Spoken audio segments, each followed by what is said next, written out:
Sepse në qoftë se ato punojnë në Shqipëri, patjetër mirë do jetë edhe për kolegët e tyre studentë shqiptarë.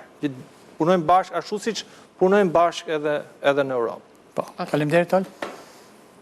Flor, unë kisha një mesazh që ka lidhje edhe me punësimin, me çështjen e integrimit. Ne për pak kohë ne përgatitemi me hyjë në Europë.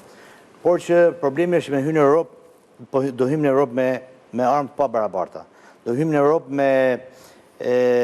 as me standarde si të Europës, as me kushte për punëtorët që thoni normalisht që e themi gjithë, dhe këtu kam përshtypjen që duhet të jetë roli dhe dora e qeverisë në radhë të parë, por edhe gjithë shoqërisë.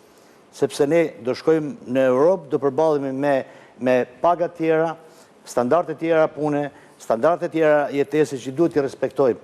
Kështu që unë kam përshtypjen që është një sfidë jashtëzakonisht e madhe dhe problemi është që mos të ngecim tek eksperiencat e këqija që kanë pas vende të tjera si Rumania, Bullgaria, që në moment që kanë hyrë në Europë, ata kanë pas një impakt shumë të keq. Do i bësh një thirrje sipërmarrësve shqiptarë mos janë racista?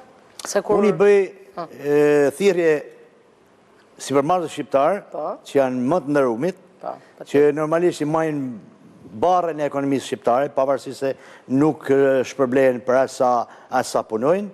I bëj thirrje që punëtorët normalisht huaj t'i trajtojnë pa aq mirë sa i trajtojnë punëtorë shqiptar dhe ta shohin gjithmonë këtë alternativen e punëtorëve të huaj, sepse me ato problematika që kemi, me ato rritjet kostove, mendoj që është edhe një alternativë për të ndaluar ato kostot.